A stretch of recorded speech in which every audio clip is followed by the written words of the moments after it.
Welcome to the Huddle Sports Network, where we're breaking boundaries and redefining podcasting. Broadcasting live on 6 different platforms, we're bringing you the latest in sports like never before. Imagine tuning into real-time discussions, expert analyses, and fan interactions all at your fingertips. Each platform offers a unique experience, whether you're on YouTube, Facebook, or Twitch. We're not just sharing stories, we're creating a community of passionate sports enthusiasts. Join us as we dive deep into the evolution of podcasting, where every episode is a chance to engage, debate, and celebrate the world of sports. This is where your voice matters and the game never stops. Welcome to the Huddle Sports Network, where we're breaking boundaries and redefining podcasting. Broadcasting live on 6 different platforms, we're bringing you the latest in sports like never before, where sports passion meets podcasting brilliance. I'm Mike, the Bear fan, and alongside Bill, the Packer fan, and our buddy Ken Catalone, we're bringing you an incredible lineup of 38 diverse podcasters. Each one brings their unique flavor to the table, covering everything from game analysis to behind-the-scenes stories. Imagine diving deep into the minds of experts who live and breathe football, sharing insights that you won't find anywhere else. Oh wait, it's coffee time. Make your coffee to perfection. Expect nothing else. Do you like to make yourself a hot cup of coffee to start your day? We have both whole bean and grounded. Also great for all you iced coffee if not a hot kind of person. Even make yourself a frappe to quench your thirst. The best tasting coffee with espresso. It's only $18.99 plus taxes for a 12-ounce bag. Buy 1 to 5 bags and shipping is only $7. If you spend over $100, shipping is Hey, good morning and welcome to once again it's Ken and Ken back from vacation and surgeries. Hey, good morning. It's good to see you guys. It's been a minute. Hey, Good morning. Vacation there, guy. Yeah, I got a new setup over here. Go to Amazon at all. We're supposed to be here last Monday before I left. Then it was going to be Wednesday. Then it was going to be next Wednesday. Then it showed up on Thursday. Go figure. Amazon delivery. But we've had a bunch of football and a bunch of changes. It's been a crazy week. Kind of a good week to go on vacation, but kind of a crazy week. Good morning, Fred. Good morning, What's up, JB. Fred? Or that might not be JB. It could be Nick there, huh? Good morning, Brent. So, yeah, look, I missed the first half of the Bears game because I was in transit, and my airline, their internet on their airplane, yeah, go figure, their Wi-Fi wasn't working for our flight. I caught the second half, and I got home. I got home just before halftime. The Bears looked worse without Eberflus than they did with Eberflus. I mean, that was having your interim OC become the interim HC is a big ask, man. You know, like he obviously could run the offense well from the booth, but from the sideline, like I said before I left, is a completely different ball game, and it showed, man. The Bears look like there was a team run by a bunch of OCs. Yeah, because the DC that we have, and he's been there all year, but his play calling was crap, wasn't it? I mean, and having Brown on the sideline, definitely you could tell his play calling was different. They gave up, 7 sacks, 8 sacks, something like that. It was terrible. Bro, 4 yards in the first half. 4 yards. Yeah. That says everything you need to know for a whole half of football. And bro, I remember I told you, I looked it up. It wasn't the worst. So you guys aren't the worst. It was damn close to the worst. You're third. Hey, you at least had 2 worse teams than what happened there. But the funny thing is, you guys were already third. You just replaced that third. So you're now third and So fourth. you're 3rd and 4th. I mean, now you see why I kind of want more of a defensive-minded coach than an offensive-minded coach. I'd rather have that OC up in the booth, making the play call, where they can see schemes from up high, because obviously we can't get guys who can do it from the ground. I don't know. So you want a defensive-minded head coach? Does that mean you're off the Chucky bandwagon? No, because Chucky's both. Chucky's just a football-minded head coach. Yeah, he's a football mind. Period. Yeah, He knows period. both. Yeah, he's one of those coaches that I would trust running either side of my ball or Yeah. either side of the. Oh man, I really hope you're not trusting. No. either I side of your realize- ball. I mean, look at like I said it. if Chucky were the head coach of the Bears, I don't think the North would be too happy about it. Yeah, no, I mean he would be a threat, but How are we going to say? like any Whatever other team he ends up going to, if he goes to one, the whole rest of that division isn't going to be happy about it. yeah. So, I mean, that was terrible. Now we got Monday Night Football coming up. You know, You guys got another All right, issue. Lauren. Man. You guys got another issue. I think, like I saw an article today that Poles may fucking resign because he doesn't have any say over the next head coach. who There's does it? like a power struggle. Poles, they're saying. I saw an article that Poles may resign because they've already said that Warren is going to pick the next head coach, and No, they said it was Poles' decision, but Warren would be a part of it. But it that was ain't all what I Poles. heard. I heard that Warren's. I've seen many articles that have said that. Well, No, it's not that Chucky gets blacklisted. It's the emails, and he's got a lawsuit. So technically, right now, he could come back if he wanted to, but he's chosen not to do any coaching until he resolves his lawsuit against the NFL, which right now looks like it's going to head towards arbitration. Same with the lawsuit for what's his name up in Minnesota, who's currently a coordinator. He's got pending as well, and it looks like it's going to go to arbitration. So both those guys are basically not head coaching. It's not that they're prohibited, but yeah, they've got kind of a legal action with the NFL. That's why neither are a head coach right now. Okay, because Actually, in Gruden's case, he appealed. So the original panel of judges ruled that they had to go to arbitration because the NFL very wisely puts it in their contracts that you can't sue them. You have to take it to arbitration, right? So Gruden's attorneys appealed that, saying, how is it fair that we have a lawsuit against the NFL, but we're forced to go to arbitration where Roger Goodell is going to be the guy leading that arbitration? Like, he's the defendant in our lawsuit. it's rigged, So- dude. It's rigged. Yeah, well, no, but Fucking so rigged. the panel of appeal judges actually agreed with Gruden's lawyers, and so they're not actually headed towards arbitration. They ordered that a trial can actually happen, and then now the NFL is, of course, appealing that decision. So I don't think Gruden's going to be. Unfortunately, as much as I want Gruden, I don't think he's going to be coaching. And he just signed a deal with Barstool, and came out that he was actually thinking about going to become a college coach, decided not to. He wants to get. So I don't think, unless by some miracle Goodell says, you know what, we'll just settle.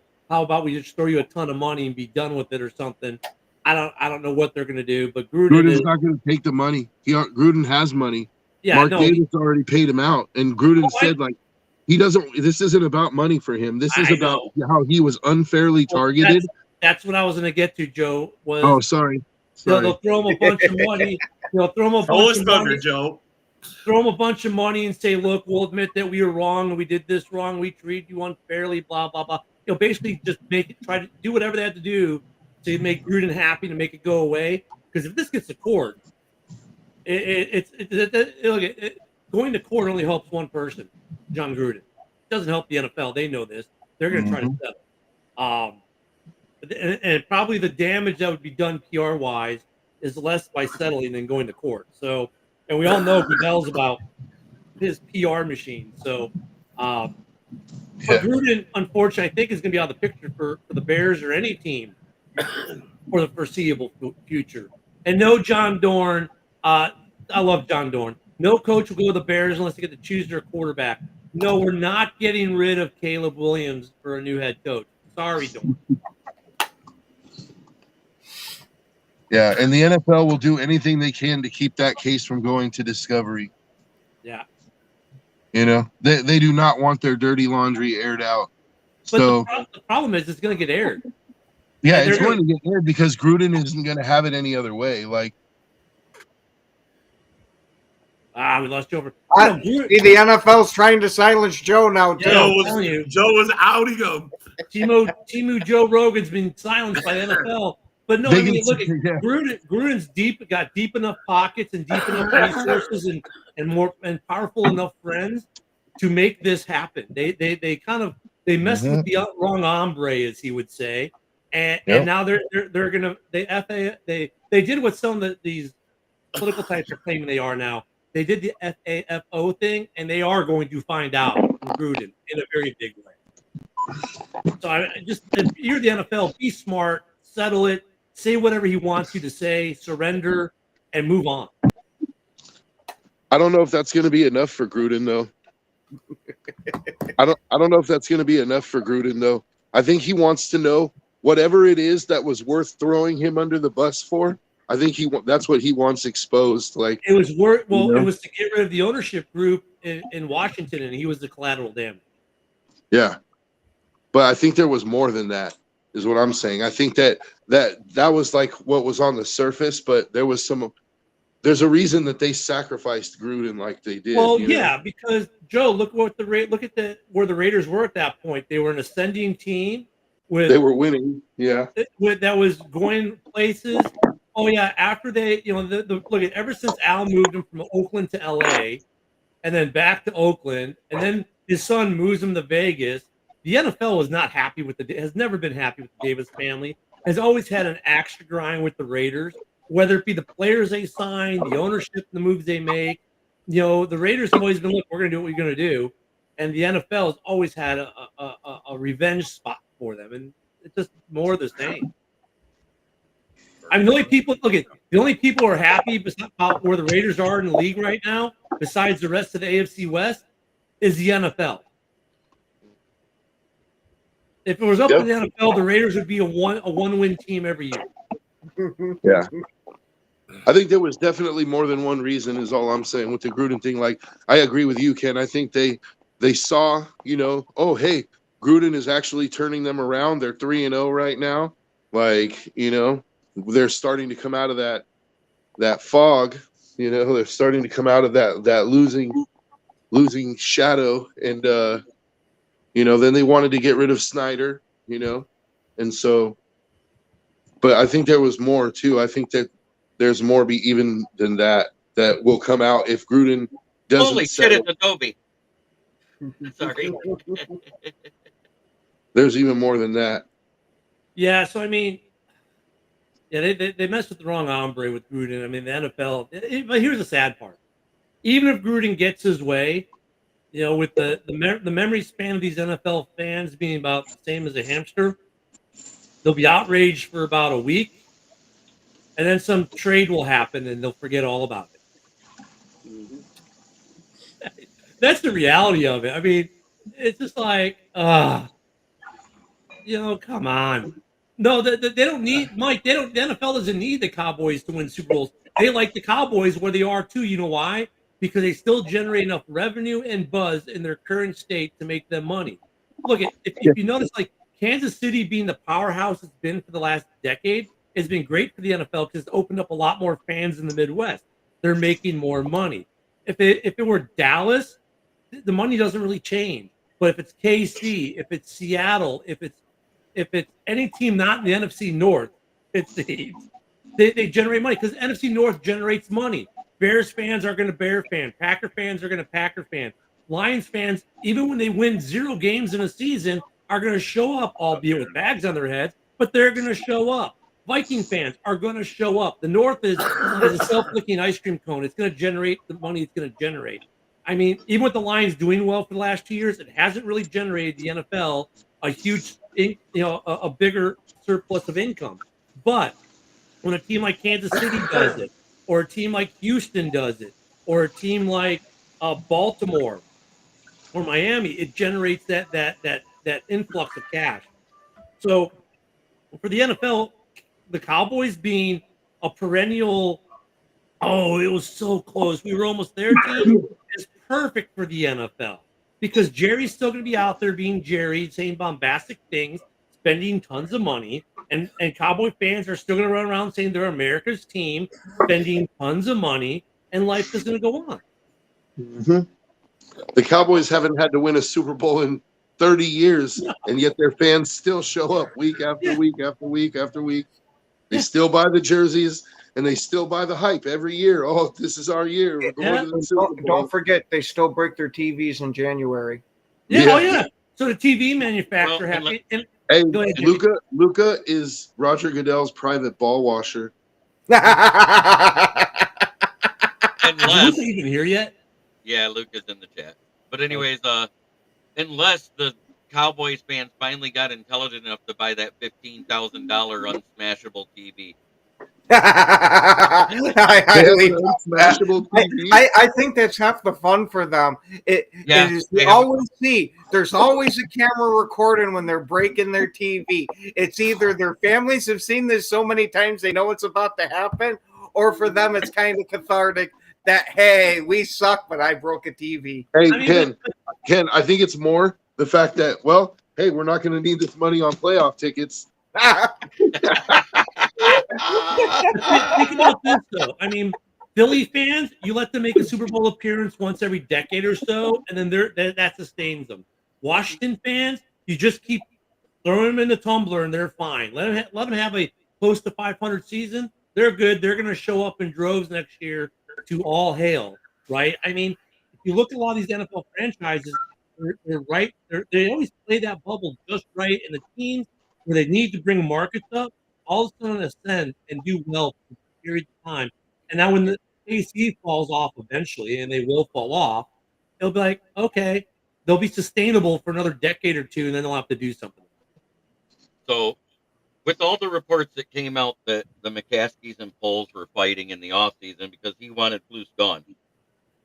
And then they eventually, it wasn't Poles that went to the office to fire Flus. It was the president of football operations. Kevin Warren. And now, while you were gone, there was a report that the president of football operations is picking your head coach. So I Not saw Poles. that. I saw that, and I saw 3 other articles that said it was Poles. So I've seen the other articles, but the one is a lot closer to the Bears organization than some of the others. And then I saw that they put all head coach talk on pause the next couple weeks. So it's going to be one of those things where as fans, we get to speculate on who it could be and who the short lists are going to be and all that. But organizationally, I don't think they're doing anything for the next couple weeks. So, I mean, look, Poles is going to have to be a part of this because he's going to be tied to it for his job. So unless I think his job is done after this year's over. I don't know, the personnel he's brought in the right players. That's my bold prediction, is that Yeah. they're hiring a new GM and coaches all the way across the board. They're cleaning house. Hey, I- Jeremy, I I, was heard, gonna I read an say- article this morning that said that Poles is going to resign because of the differences between him and the manager. that's- They won't, I give him would- a choice. They won't let him pick the coach. If anything, I would go more Rob's route on that. Like the Bears, I think if you look at the players he's brought in, they're phenomenally happy with the personnel choices, player wise, that he's brought in overall. But I agree with Rob. If it becomes a situation, well, hey Ryan, Kevin's gonna pick this head coach, and you're gonna be stuck with it. I think he might just he's got the power to resign, and I think that's a lot more powerful than anything else. But what's the end result of that? Is that the Bears are looking for a new GM and a new coach. So Yeah, like, and he just Poles said whether he walk- gets fired or whether he resigns. I mean, The Bears are going to be. That's a spicy take, dude. I mean, look at though. Like, I if you think look they're at- cleaning if you were to house. look at Bears fans, and like Mike's already in the comments when Poles isn't going anywhere. If you were to poll Bears fans, I think would be absolutely livid and have the tiki torches and pitchforks at Hallis Hall if Poles were to be gone in any way, shape, or form after this season, because we have not seen a GM assemble a roster of worthy players like this. And for crying out loud, O-line. That's your biggest downfall. you know, He didn't address the O-line. He drafted a wide receiver instead of the best O-lineman available. That is where they made a mistake. They went with a luxury pick, and then in the next round, still didn't take an O-lineman. And the old line last couple weeks has played better, JB. I mean, overall, I have mean, you look, won? you can Have cherry you won? pick. Look at JB, you can cherry pick the O-line. I agree the O-line still isn't where it needs to be, and there's been some injury issues and other things. But overall, the talent he's brought in has been far superior than what we've had out of GMs over the last decade plus. Yeah, but it doesn't. You can't not say that they could completely clean house and fucking just find another GM too. I mean, it's not. I'm not saying they couldn't. I'm not saying they couldn't, but I think Bears fans. My bet is like, they will. No, Poles hasn't been the problem, and Poles needs to stay because Poles has done a lot of really good things for this club, and you can't fix everything at once. I mean, look, like you also said, Ken, is the management doesn't pay attention to what the fans want. They don't. Yeah. No, they For don't. any NFL team. They don't. If that's what they think is one of the weak links, they're going to sever. cut 'em. Now almost seems like the time to do it. If you're going to get rid of your GM, get rid of everybody all at once, and that way you can build the guys together. I love how everyone in the NFC North is all pro. Everyone outside of Chicago, they're going to get rid of Poles. Poles hasn't done a good job. And you know what's funny? And Joe's already smiling because he knows it. It weakens the Bears. I mean, he's done well as a I could GM. care less if they keep him, to be honest. He's I don't done give two shits better one way or the other. overall. He's done better with his draft picks and his signings than any GM we've had in over a decade. He's done Nobody's arguing that with you, bro. But the bottom line is the wins and losses. And that's what it all comes down to, man. I mean, fans want wins. Fans want fucking championships. Fans want these things. Can I jump in? Can I jump in real quick? Yeah, To me, no. I agree with Ken to a certain extent about Poles. Like, I think he's done a passable job.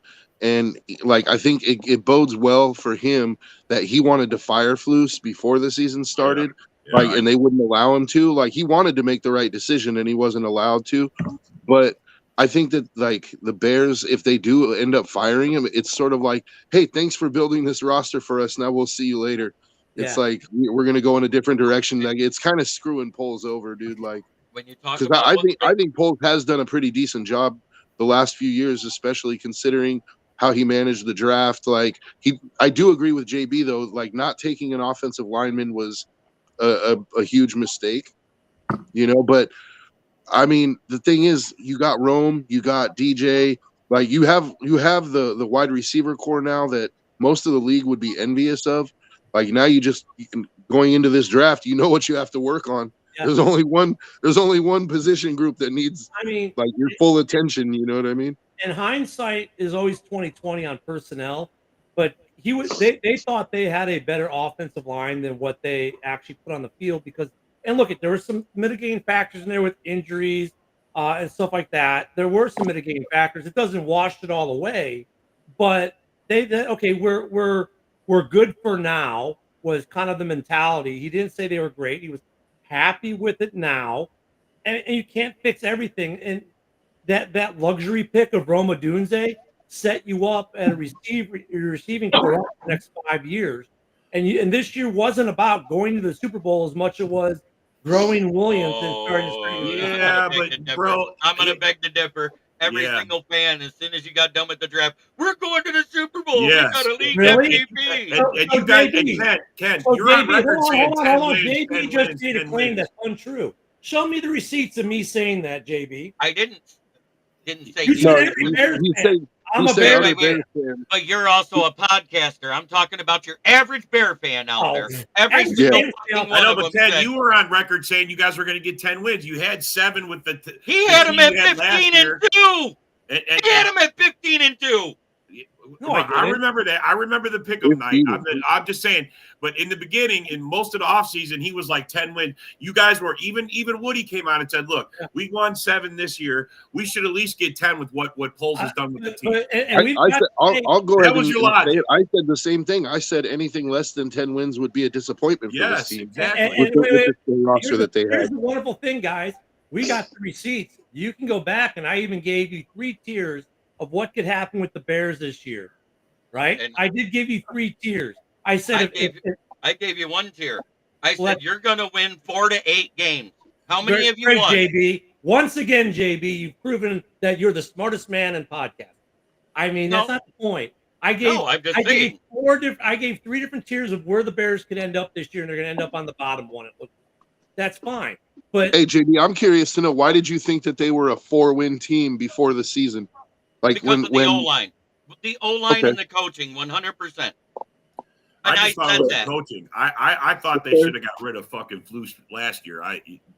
The guy's trash. I thought that last year. I didn't. That's fair. We But argued I about it. figured that their offensive talent would be able to carry them further Yes. than And a lot of people than did. it I did. agree. I was on that wagon. I thought Yep. with all the guys they brought in, and I mean, you literally got a new guy at every position on the O line practically. I mean, you guys did something to the offense. You got a new running back. You got a new wide receivers. You drafted a new quarterback. You drafted a wide receiver. I mean, you guys put stuff in at place. the O-line, they brought in a couple guys for the 2 areas where they had the biggest problems, right? Center and right guard. The guy they brought in to be the right guard ended up going on IR for the first half of the freaking season. The center, Shelton, has played vastly better than what we had the year before, right? So that was a good pickup. The problem has been right guard. The tackles have been good. The left guard, if he can stay healthy, has been good. It's been the right guard has been the constant thorn in the side. Now, look, we got a draft where they can pick up linemen. Like, they've got opportunities to pick up 2 or 3 linemen between offensive and defensive in the first 2 rounds, which they'll do. But fans are every year. Yeah, you're right, JB. Fans every year, the fans, just the average Joe on the street, every team is going to the Super Bowl. I mean, look at even Carolina. Well, maybe not Carolina fans weren't saying it, but there were a few. Oh, we're going to the Super Bowl this year because Bryce Young is going to explode. I was What going about- to say, I about- would Say that. shop What about Adam Rank one and or Nick two out Wright? there. Guys that get paid to do this. They said Adam the same Rank. thing. Yeah, They but said 15 and 2. but That's a JB bitch. But JB, that's the difference. They get paid to say bombastic shit like that because it gets clicks, likes, and views. Ken just does it for funsies. Yeah. Funsies. We enjoy No, it. he's a podcaster. He We- does it for the same reason. Yeah, but yeah. JB, there's a big difference between me and Adam Rank or any of us. There is? I We're not- understand, but what I'm saying is, Hold on, let me finish. We're not getting paid the millions of dollars and trying to suck in advertisers. We're doing this because we're a bunch of guys who like football and like to talk about it. We don't have to say the bombastic things that Stephen A. Smith says or anyone else for that matter, right? And we don't have to be Homer fans every year going to the Super Bowl like we do a little bit because we're still fans after all. But at the end of the day, we're not here to make millions because none of us are going to make millions doing this. It looks like, or we probably already would have. And we're not just going to be Homer fans. We're trying to have actual football discussions to a point and take our fandoms out of it a little bit. Not that it works, but we try. And that's what we attempt to do here. Yeah, but none of us have a dog. If you keep your shitty quarterback and GM, we don't care. It doesn't matter. We've been beating the shit out of you guys for the last 5 years, man. All of us. So if you keep them, that's great. Not all of them, Rob. Maybe Oh, yeah, Giving our opinion, all of us. what we would do if we was in charge. That's every all. team in this division has a winning record against the Bears since Dan Campbell took over. Just saying, bro. Yeah, I don't know if that's necessarily Poles' fault though. Yeah, I don't. I think Poles has put together a pretty good roster aside from the offensive line. Like, I think that if they address the offensive line, there's no reason that roster can't be a playoff team that could make a run next year. And here's the other thing too, I also to caveat that, I also think they should hire an offensive minded coach to work with Caleb Williams. That's what I think. Like, a defensive minded coach is not going to. With the way the defense regressed this year. Okay, so hold on. Let me get to Darren real quick before we go down this rabbit hole. You got to have a focus, right? You got to have a focus. Traditionally, the Bears love to run the ball and play good defense, right? That's who the Bears have always been, right? But now you have a dynamic quarterback who needs development, and you have probably one of the best, if not the best, wide receiver rooms in the NFL right now. I think it's time to make that shift and maybe take an offensive focus, dude. Like, your defense is talented. It has some players on it. Try to find a good defensive coordinator.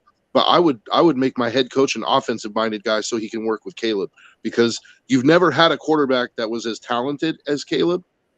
Like, Caleb has his faults, he has his warts for sure, but I don't think the Bears have ever had a quarterback that was as talented as him.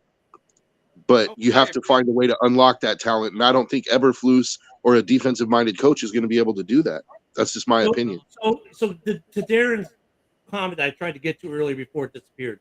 So, look, I agree. Okay, on this comment, I think offensive line. They thought they brought in some people they thought were going to address the problem. Hindsight's 2020. Injuries happened. Other things happened. They thought maybe they'd get more out of Nate Davis. They didn't. Defensively, that's the only thing, Darren. Like defensively, I kind of agree with you, but then I have to then I go to then I have to think a little differently, right? Like, why didn't we sign another edge rusher? And the problem becomes, okay, and this is where we have to think deeper than, let's say, just the average guy in the street. Maybe there wasn't an edge rusher who contractually fit what the Bears are trying to do in the long term, right? Like, do you just get an edge rusher to get an edge rusher if he doesn't fit your system, fit your finances? You know, I mean, just to say, well, they should have gotten guy X isn't always the answer, right? Because we've seen where they've gotten guy X, right, to fill a hole, and it's made it worse. We see it in the NFL all the time. But I wish we would have done something more at edge, especially with Montez. He's been playing injured pretty much all year. That's why his production's been a little bit down. I would have loved to see the Bears do something on the other side of the ball, on the other side of the line from him, and pick up another edge rusher. But, you know, talent wasn't there, or the money to talent wasn't there, because just to say they should sign a guy is easy, but to sign a guy who fits your cap space, who fits, you know, the other variables that go into signing a guy, makes it a little bit tougher, right? Because think we could all say, well, they should just go out and sign someone. Let's see. Bro, you guys had two At top 9. 10 picks in the first fucking round of the draft, bro. You guys should have got more out of it. No, well, I'm happy with Caleb and Rome. Yeah, I'm just I think saying, Caleb you and Rome. could have got yourself a home run with maybe turn that into a couple offensive linemen. You see what I'm saying? Well, I mean, now you're back to where I was pre-Fields trade. My idea was, I'm not. I don't want to go back and beat that horse again. We beat it up on the offseason. We talked about. But see, look, this is where hindsight's 2020, right? Because pre Fields trade, I was like, look, keep Fields, trade the first rounder, get a haul, fix a bunch of problems at once. Instead, they traded Fields, went and got Caleb. I'm happy with Caleb. I think he's showing he's going to be a very good quarterback in this league for a long time. I'm happy with the Rome Odunze pick because, you know, another problem we've always had in Chicago is that receiving position has always been problematic for the Bears. I mean, yeah, you get a Willie Gault once in a while, but Willie Gault wasn't a true number one. For as much as I love Willie Gault, we get a Brandon Marshall now and then, but we've never been able to get long-term success with the wide receiving corps. Now with DJ Moore and Rome Odunze under contract for the next 4 years after this season, you've got some stability and good receivers on the team, which the Bears aren't used to having. We've always had good running backs. We've always had good linebackers. And after that, it's been kind of like a horseshoe or throw a dart. What position is going to be decent? So I'm not upset with those draft picks, but You could have had at 9 if you didn't take Rome. And let's just throw this out there. You could have had either the best guard, the best center, or you could have had the best edge player to be opposite Montez Sweat right there. And I'm telling you right now, all of those would have been better than taking a wide receiver. The wide receiver, JB. The wide receiver was a luxury pick. I disagree with you, JB, but that's okay. We're allowed to disagree. You don't even have to agree or disagree. You guys aren't set up to fucking have an offense like that. I don't think. You don't have anybody that could coach. I mean, unless you guys really thought Waldron was going to be the guy that could lead you. I don't understand how you guys thought you could do with all that because you haven't used what you got. I think when Brown took over as the OC, he showed that Waldron's offense, if called properly, could yield results. Oh, yeah. 4 yards in the first half last week showed it. And they still came back, JB. Yeah, because they went to a. Oh, that's right, man. Are you saying it's because the Lions suck in the second half and the Bears were able to just do what they wanted with you? Oh, I'm not talking about versus the Lions. Oh, I'm talking about versus the 49ers. Oh, that's a whole other ballgame. A team that had been giving up 150 yards per half all year held the Bears to 4 yards. JB, and like I said, I think it was too much for Brown to handle going from being interim OC to interim HC because calling the play, from ground level versus calling it from the box, huge difference. And he did terrible at it. But in the first 3 weeks when he was in the box, being an OC, calling from there, he actually, this offense looked a lot better and improved. And every Bear fan saw it and was like, wow, this offense looks a lot better with him calling from the box. Well, maybe he should be the head coach. And a lot of us were like, whoa, whoa, whoa, be careful what you wish for. And he moved down to the sideline, and all of a sudden he's not calling as good of a game. There's a reason for that, right? Calling the game from the box is a lot better than calling it from the sideline. I agree with you there too, Mike. We should get Jadeveon Clowney to the Bears next season. God, that'd be ridiculous. Yeah, Mike. I think Alt being gone, well, we know Rome actually was always Foles' plan. I think if Joe Alt was there, it might have made him take pause if Alt had been there at 9. Of course, we won't know because he. I really hope and pray it would have been more than a pause. I hope he would have been tripping over himself to get that card. Yeah, I mean, that's what I'm saying. I think that's if If it had been him or JC I Lee, wish we could both ask of those Foles were how he gone. wanted to play if he really wanted to take Caleb or if he wanted to trade the first round pick, because he could have got a haul for the first pick. he could have. He could have got a Joe- haul. He could have solved his offensive line problem. You guys would have kept Fields. You know what I'm saying? He would have fixed a lot of problems going that direction. I mean, too. but I made that Or- argument in the offseason or- before the draft, and everyone told me, "Oh no, you'd be stupid to do that." Now it's like That's true. hindsight's always Or- 20/20, man. Not That's be the true. nice guy and let Fields go where he wanted and took the deal that was better, Yeah, and you Yeah. could have built the whole team around that deal. Yeah, that too. That's another. I don't know if you were going to get. You might have got a third rounder. I don't think you're going to get a haul. Washington was about to give up a shit ton. It was at least 2 first-round picks and 2 third-round picks they were given. Yeah, Yeah, I read that too. If that Somebody made a ridiculous offer for Fields. I don't know And who they it was. even I don't know what when you they should have turned taken. that down, they upped it to 3 first-round picks, and Poles still said no. Yeah. Well, who was the team that offered that? Washington. Washington. They didn't have the Wow. first, the second, and the 9. Yeah. Oh God, that was stupid. If that, I mean, that's obviously a big miss. If that's actually very God viable. damn, man. Even if No There was wonder they eight want to others. fire Poles. Yeah. He gave up Yeah, 3 see, picks. I didn't know that. I Are didn't you know that. fucking I kidding didn't me? know that part. I Like, would have fired him myself.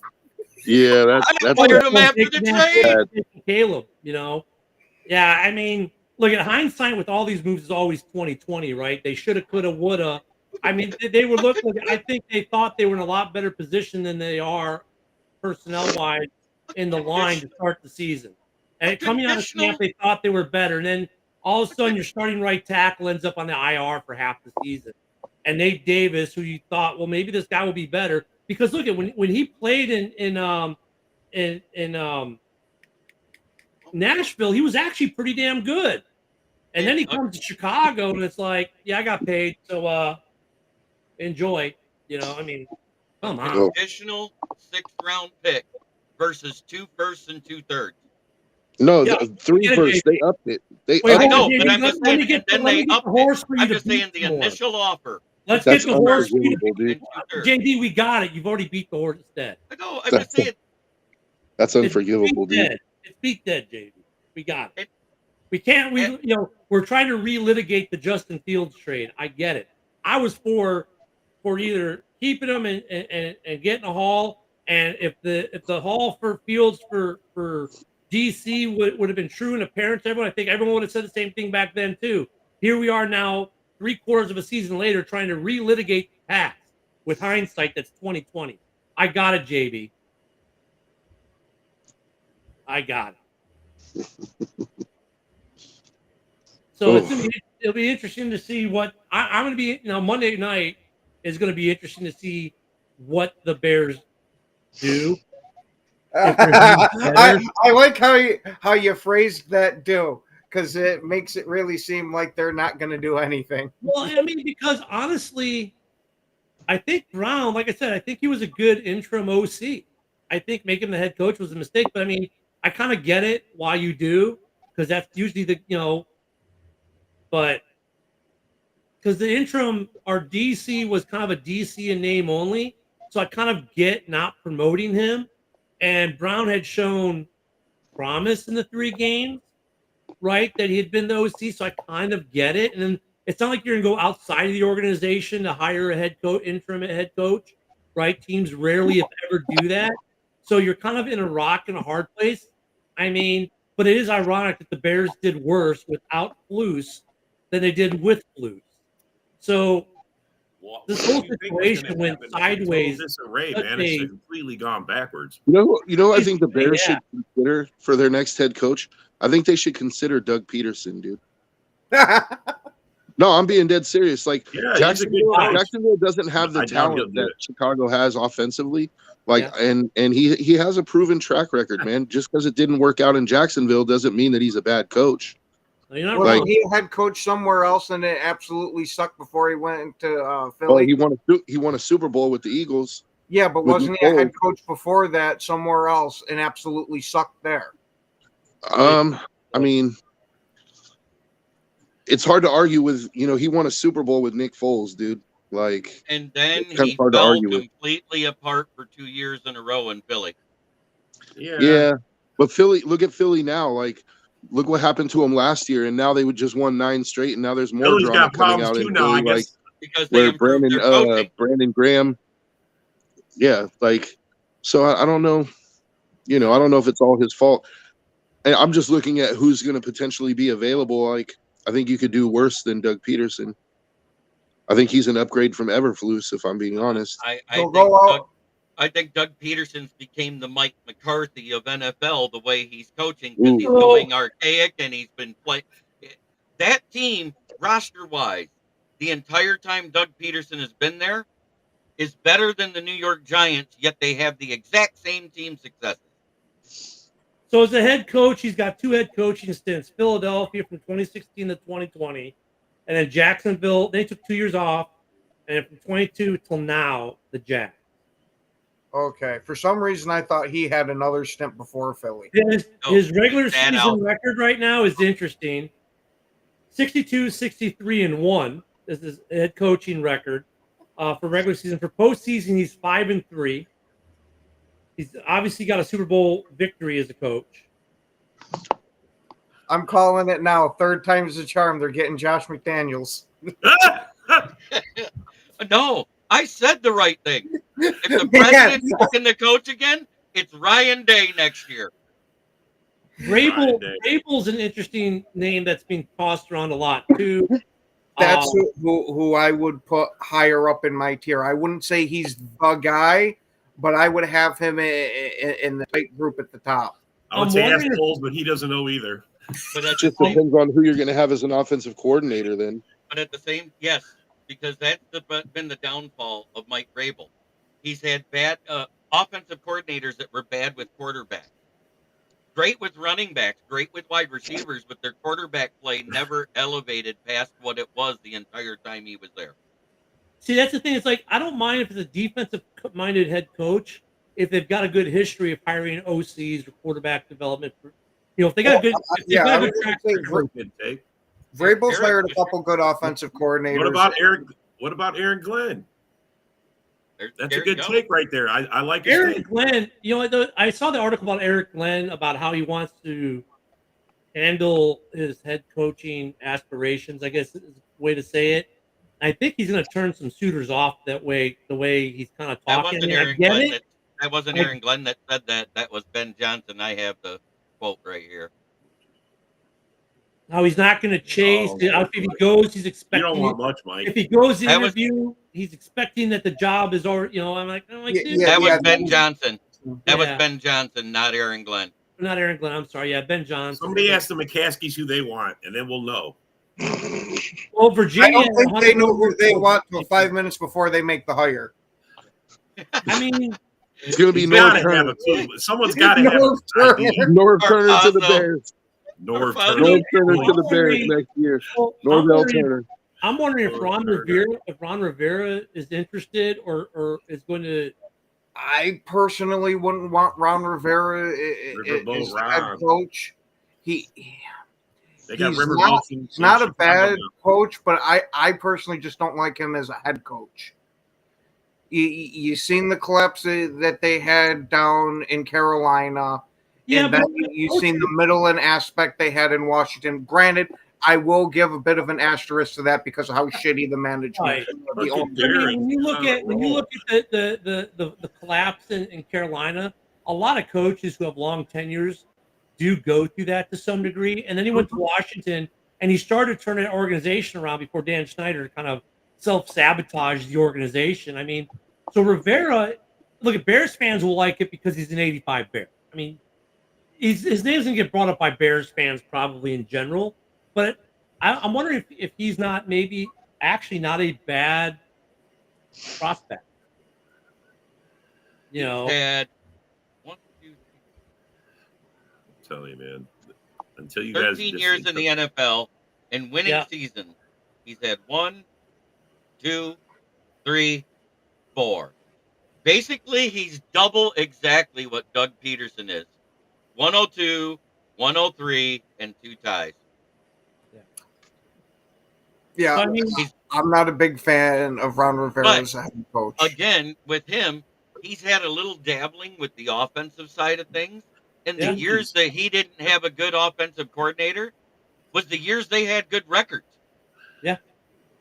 So if you look at that, he might be better suited for the Bears job because the offense needs more work than the defense. The defensive talent is already there. All he's got to do is get a defensive coordinator that doesn't have his head up his ass. Mike, you're probably right. That's the funny part about all this. You're probably right. It'll be some. I mean, look at all the head coaching hires. Like, look at Green Bay. No one had him on the radar. Yeah, no one thought Saul LaFleur. Tell you You that. know, did. I mean, it's always some guy that I was going to say I had LaFleur on the radar. He was the guy that I absolutely wanted because of the offenses that he had called. I mean, it's funny though. Like 90% of the time, it's the guy that the talking heads on the multimillionaires sportcasters aren't talking about.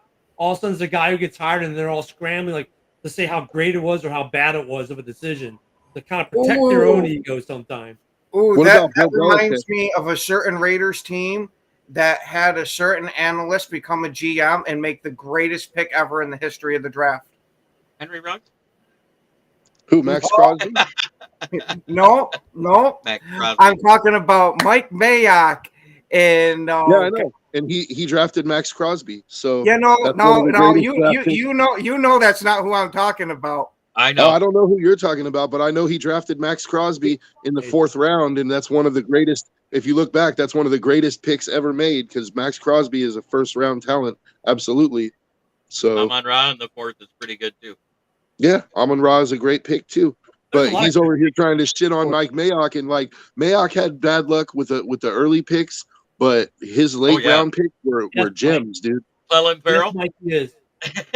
Were you Yeah. going there? Like I said, Mayock couldn't draft Show me first one round guy to who can save his draft life. perfectly every But- draft. But Show me when one. you get to the 3rd, 4th, 5th, 6th round, Mayock found gems, dude.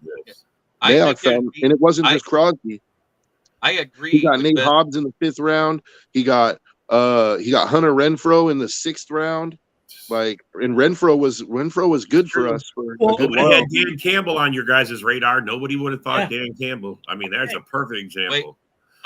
Now, after I watched the interview, because I did want Robert Salah for the whole 2 days when he was leading in the interviews with Detroit, but I watched his interview after the second Zoom call that he had in San Francisco, and he had already had reports that Matt Stafford was asking for a trade here in Detroit. Those reports had already come out, and this is prior to us having a GM or coach. That night, 11:30 p.m. San Francisco time, so 3:30 a.m. I'm up watching an interview with Robert Salah, and he goes, "I will walk barefoot from San Francisco to Detroit to coach Matt Stafford." I was like, "Oh, take his name off the list right there." And with the thing with ownership, like I saw the thing about Jeff Bezos too. I mean, look at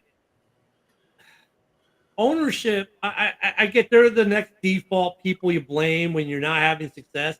If the Bears were like not willing to put money into the team, Yeah, well, I can understand. But they've obviously look at the Bears have been obviously willing to spend money on contracts. I haven't seen anything where Virginia McCaskey at 101 years old is telling Poles, you need to sign this guy for this, or even George McCaskey is going, George McCaskey's pretty much removed himself from football operations stuff for the last, I don't know, almost decade, for the most part. I mean, I don't know if necessarily ownership is something, you know what I'm saying? Like some ownership, yeah, I get, because some ownership is like Jerry Jones. Other ownership isn't. Do I make the bad joke? Go ahead. Go ahead, Ken. Well, she is making those demands, but they got to get it written down and translated from Morse code from her ventilator. I mean, it's funny. They were on the broadcast the other day. There's like Virginia McCaskey's forgotten more football than any of us. They're not wrong, but I mean, the only thing that the McCaskeys do with the Bears organization is, you saw it there in Hard Knocks, the no cursing kind of thing. They don't want cursing around. Oh, that's not a bad thing. No, I think that's. I'm sorry if you can't say. I want them to say whatever the hell comes to freaking mind. If you're sitting there telling me I'm the biggest trash, bleep, bleep, bleep, bleep, bleep. I mean, it's not a bad thing. I want that with Hard Knocks. They said, "Hey guys, we don't want cursing." I mean, that wasn't a bad thing. It's now not your a good thing 5-year-old either. kid can watch the game, watch it, and not, you're not doing this to his ears. So I mean, Freedom of speech. but I don't know if a change in ownership is necessarily always or ever really the answer across the board. With some teams, like where Dan Snyder was obviously doing things, I get it. Jerry Jones, I get it. Mark Davis, no. I mean, people have said that about Al Davis, Mark Davis. And look, at the end of the day, they own the team. Well, guys, If I was the I'm going to Bears, go get my show ready. if I was the Bears, I would call Bill Belichick. dude. I would call Bill Belichick, and I would just see if he's interested. That's what I would do. As you see, Bill Belichick starting to interview for some of these college coaching positions. I think what he's doing, I don't think he's actually interviewing those so he's going to take it. I think he's gearing himself up for the NFL interviewing process so he can land himself one hell of a job. And I think Chicago could be a good job for him. Like, you go in, you already have a defense that's pretty good. You're a defensive-minded coach who's consistently had top 5 defenses, and you have a history of working with quarterbacks. Yeah.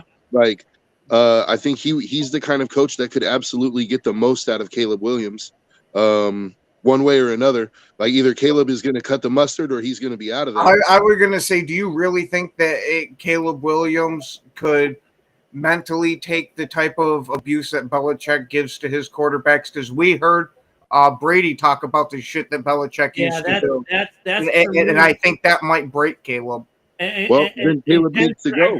I agree with you, Ken. I mean, that's like the when you look at what's come out post Belichick Brady, it's like, is Belichick really the guy you want with Caleb? I think so. Now, I think Belichick would do outstanding with a quarterback like Baker Mayfield. Yeah. But I don't think Caleb's that type of guy. Or actually, you know who else? Carr.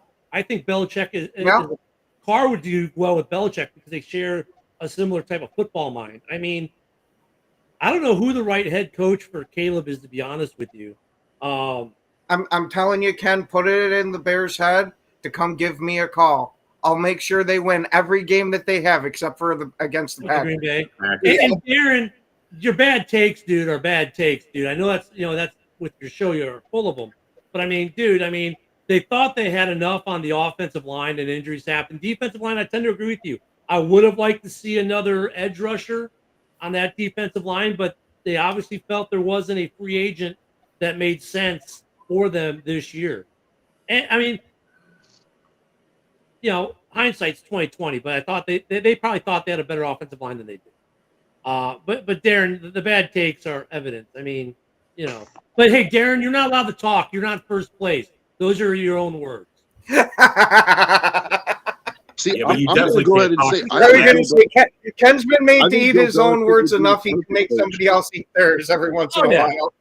I think Bill Oh, yeah. Belichick would be the perfect Because, coach I for mean, Caleb Williams. I if really you're going do. to have somebody talk to somebody about bad takes, Ken's the freaking king here. Really? I expected you to say something back to that, Ken. Come Yeah, on. I mean, no look, shit, we all no have- that shit. we all have bad takes. I mean, that's fine. But I mean, look at you. None of you guys are happy like obviously Darren, taking Rome Odunze was a bad call. A lot of Bears fans will disagree with you. They like the Rome Odunze pick because now we're solid at wide receiver. Because here's the thing, Darren, if they picked the way you wanted them to pick, the way your genius mind, well, you can't talk, you're not first place, says they should have picked, then you'd be bitching that the Bears didn't do enough at wide receiver. There's always going to be something to bitch about. You've made that evident. You're the king of it. But I mean, if they don't take Rome Odunze, now they're bitching because Rome Odunze is having a phenomenal year somewhere else. Oh, they could have had Rome. That would be the argument. Hindsight's 2020, man. I mean, you've got what you've got now. Deal with it. Move on, Darren. They've got Rome Odunze. You're not getting McDaniels. Yeah, Sarah's campaigning hard for you guys to hire Josh McDaniels. Yeah, I'm with Sarah on this one. You definitely want to go Josh McDaniels. Bear Down Third Mike place says is a charm, I'm Belichick telling is you. 72 years old. How long would he be able to coach? The thing is, Belichick's not walking into a situation where he has to build a team from the ground up. He has a pretty workable roster already. All he needs to do is improve the offensive line. And I actually think he would be the best coach for Caleb because he's either going to get it out of him. If he can't get it out of him, then nobody can, dude. So you'll know within the first year or two if Caleb is going to cut it or not, dude. Hey, Darren, how many Super Bowl trophies does your team have in the trophy case? None? Yeah, shut up. You can't talk here. He said Belichick has blue too old. So does that mean, Ken, you only get to say one sentence? Yeah. Well, look, but Ken, I've already got 2 Packer fans here anyway, so we've already got that ratio complete. That's why Darren's not here. He has no rings. I was going to say, even with how much we shit on the Raiders, Joe's got himself a couple of rings. Yeah, he's got 3. He's got more rings than he's got as many rings as the 3 of us combined. He's got 3 Lombardis. We've got 3 between the 3 of us. We've got 4. Yeah. Lombardis. Yeah, we got 4 Lombardis. Packers got 4. We got 4.